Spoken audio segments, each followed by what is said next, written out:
True Minnesota original and an unwavering champion for the creative community. Thank you. Thank you so much. Thank you, Dana.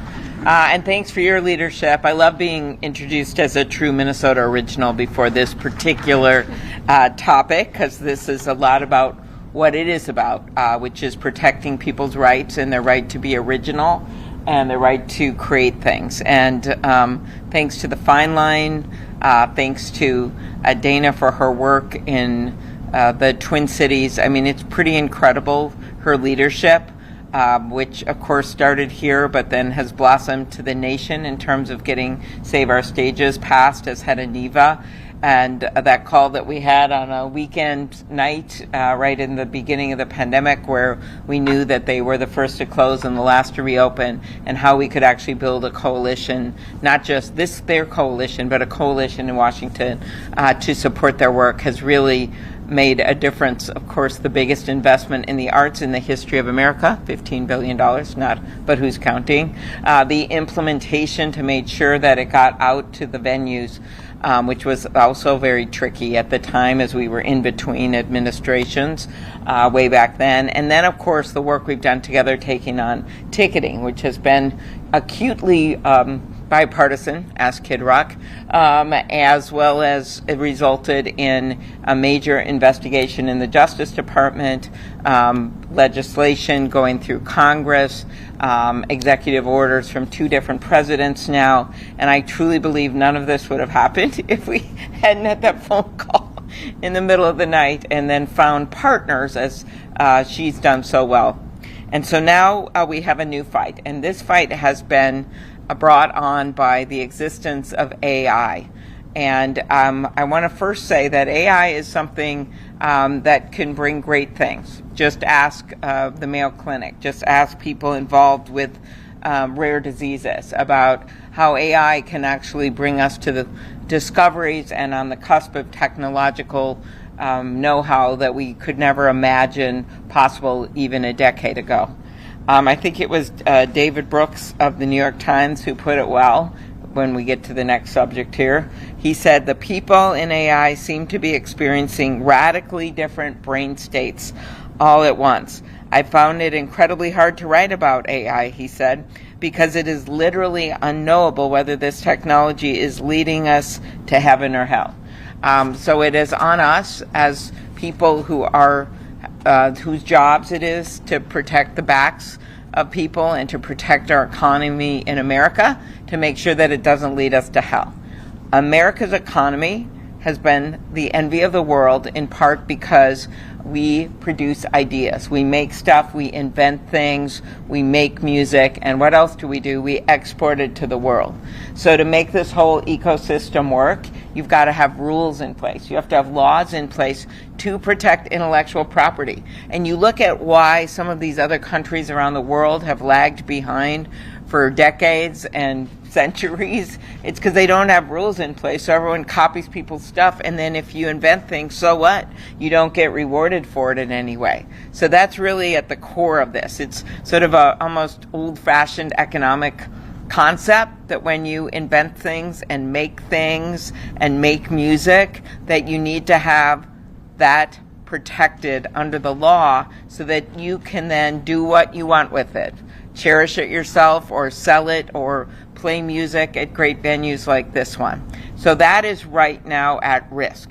And when you start messing around with people's right to make their own music and their whole lifelong work, then you start messing big time with our economy. So while it may seem like we're right just in the middle of a venue right now talking about music and, you know, Corey's tour he's taking in Europe, we're really talking about the entire economy, because it's about protecting things. And if AI with no rules is allowed to just copy people's voices and put them out there, they will lose that economic engine, and we will lose the economic engine of invention.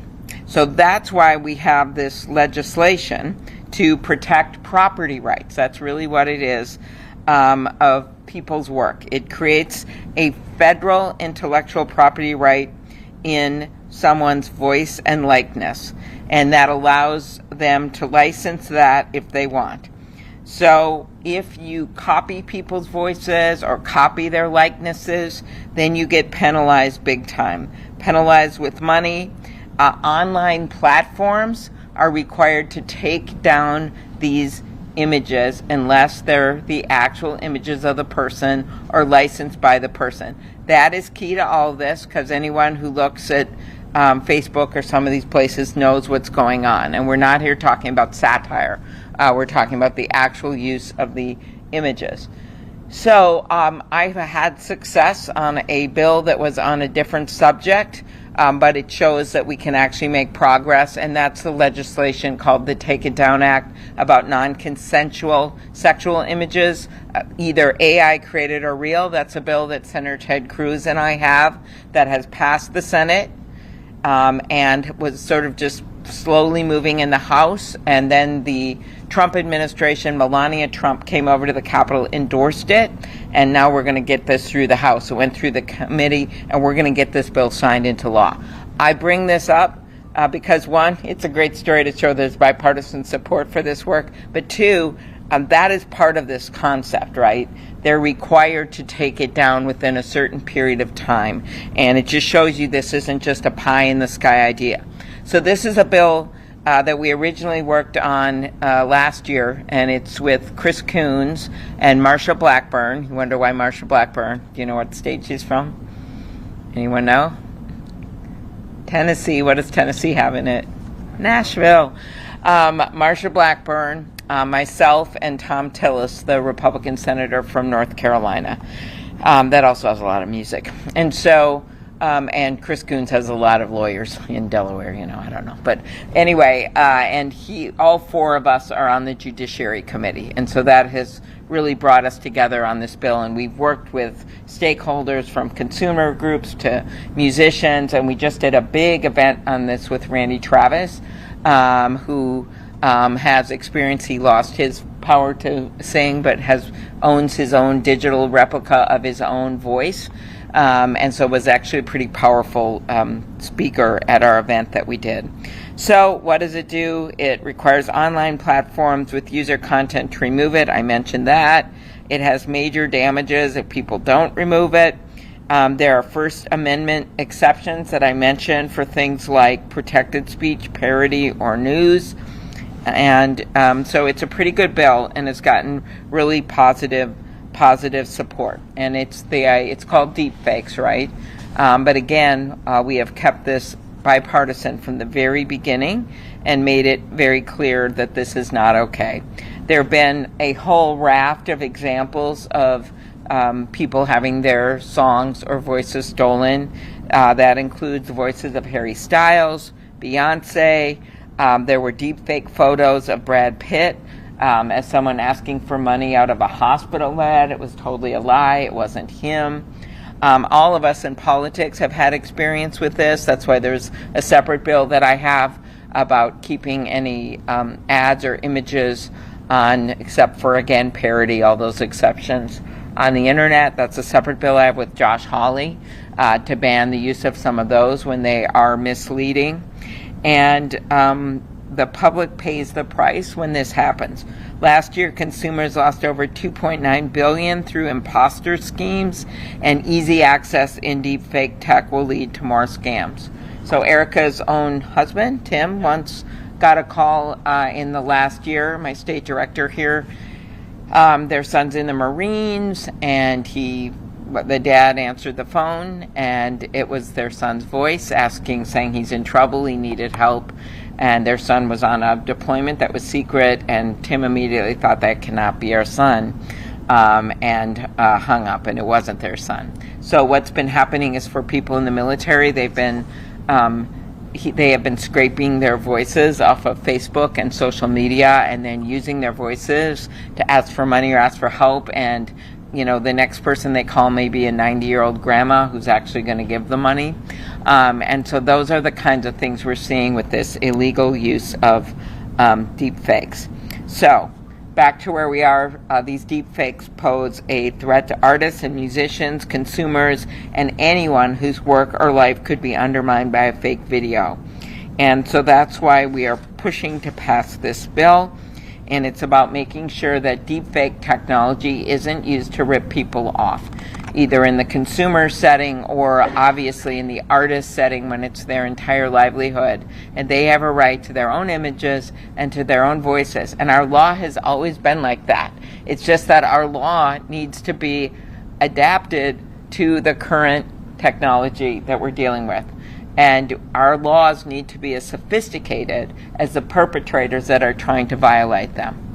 And so with that, I'm going to turn it over to Corey Wong, who is, as many of you know, a fantastic guitarist, songwriter based in Minneapolis, famous the world over, but also has been willing to use his voice and his talents to speak out to help other artists and that would be potentially victims of this kind of fraud. And I think it also makes the point this will violate the rights of any artist. And with that, I turn over to Corey. Thanks. Thank you. Yes, thank you. It's great to be here today. Thank you so much for the work that you're doing in this. As an artist, I know personally that one of the hardest things to do is to have a unique voice, to have something that feels like your own fingerprint. And this is something that deserves to be protected. So many of us in the modern era are trying to figure out how to have something unique that stands out, have something that cuts through the noise. And now with the way that technology is, honestly, it's incredible. It can replicate the way that any of us speak, but also the way that many of us just play our instruments. And I think one of the important things about art is that it is a human-to-human connection, that there is emotion involved. I think there's value in that, and I think there's value in protecting that, so artists don't lose that aspect of themselves or even lose the inspiration and just fall into a trap of not wanting to create art because they feel inadequate compared to what a machine can do. And also, you know, as has been said, many of us have been victim to scammers or people pretending to be us, whether it be in playing or in our voices or even in videos. My own grandmother got a phone call by somebody who said that they were me because they had mimicked my voice quite easily, because my voice is just out there from however many podcasts I've done. They mimicked my voice, and the only reason that my grandmother didn't fall for it is because they referred to her as grandma, and I don't call her grandma. I won't tell you because I don't want you to now try it. But that sort of thing, I think as many of us age and as the technology grows, we are more and more at risk of that sort of thing. If you see a video of one of your friends asking for help, of course, you're going to have some empathy and want and need to have some discernment now. So I find it wonderful that we have some protections in place and that we want to protect artists and individuals throughout their everyday life. Okay, very good. Yeah. All right. Questions about this? Anything? It's a big deal because it's like the first to have this kind of bipartisan support. Our bill, the Take It Down Act on the non-consensual, and by the way, that may sound small, but there's over 20 kids a year committing suicide from this because they send a picture to a girlfriend or boyfriend and they think that they're going to get dates or someone they want to be, and then it goes public and they are so young, it's usually middle school kids, and they kill themselves over it, and it's just horrendous. So that thing is actually a bigger deal than it thought, but it also paves the way to putting more requirements in place that the platforms have to take things down. And so this thing's going first, and then this bill would just be a much bigger deal for protecting intellectual property in our country. And we are working with some of the platforms one of them was there at this event when we unveiled this bill. So hopefully we can reach some kind of agreement so that we can get this done. Obviously the motion picture people were there. Fran Drescher was there from the Actors Union, and it's nothing like being here with Dana, but you know. But the point was that we really we brought together a lot of interests because there's a lot of disputes about different interests that the studios will have or the record industry will have, but we have put those aside now because this is an existential threat to everyone, and come together on their agreement on this bill. Okay, Amy, I think I'm going to get us out of this here. Yeah. I want to do another. You were talking to Amy Klobuchar. Barely handle me. I want to throw up this